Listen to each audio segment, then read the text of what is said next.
আজ এসেছি জগদ্দান রামকৃষ্ণ মঠে।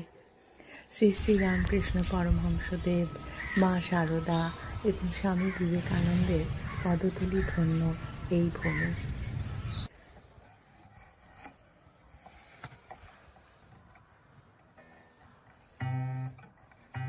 এই মঠ নির্মাণ করেন তার গৃহী শিষ্য শ্রী রামচন্দ্র দত্ত তারই বাগান বাড়িতে।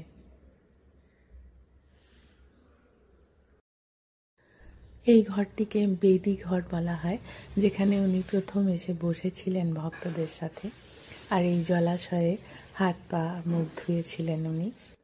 এটি মেন মন্দির। এখানেই প্রথম শ্রীরামকৃষ্ণ দেবের অস্থিভস্য এনে রাখা হয়, পরে স্বামী বিবেকানন্দ যেটি বেলুড় মঠে নিয়ে গিয়েছিলেন।